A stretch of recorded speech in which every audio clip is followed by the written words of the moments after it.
I saw the listing at 11:47 p.m. while eating cold pizza over my sink. Broken vending machine works? It $200. The photo showed a hulk of metal covered in stickers for a band called Anal Blast.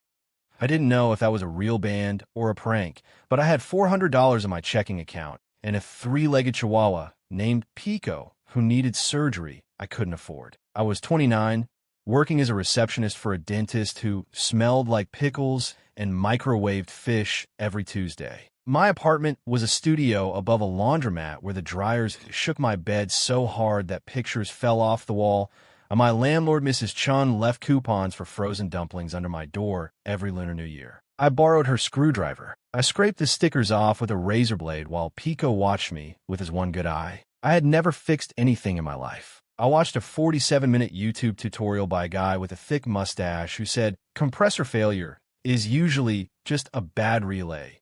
Like that was common knowledge. I ordered a $14 relay from Amazon. I replaced it at 2 a.m.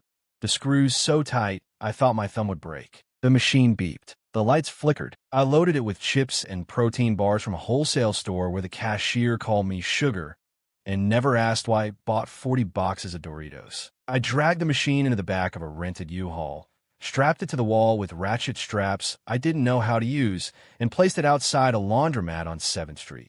The one with the broken dryer that eats quarters and the old man who yells at the folding tables. The first month, it made $800. I bought a second machine from church that was closing.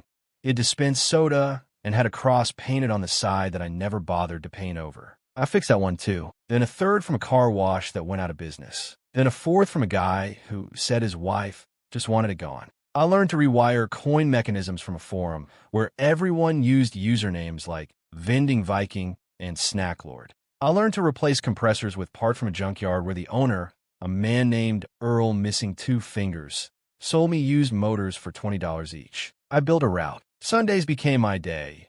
I wake at 5 a.m., load the van, drive to 14 locations across 3 cities, refill the snacks, collect the cash, listen to old country music, and be home by 4 p.m. Pico sits in the passenger seat on a folded towel. I quit the dentist's office last year. The pickle-smelling boss asked me where I was going. I said self-employed. He said, doing what? I said vending machines. He laughed. I didn't. I make $6,000 a month now, sometimes $7,000 in summer when people buy more Gatorade. My apartment is still above the laundromat. The dryers still shake the walls. Mrs. Chun still leaves dumpling coupons. Pico got a surgery.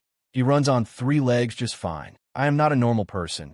A normal person would have researched the business, written a business plan, taken out a loan, bought new machines from a distributor, and probably failed. I bought someone's garbage, scraped off stickers for a band I'll never hear, and taught myself with a $14 relay and a mustache on YouTube. The happiness isn't the money. It's driving home on a Sunday, van empty, Pico snoring, knowing I built something from nothing but stubbornness and a borrowed screwdriver. Watch the next story while you're still not normal.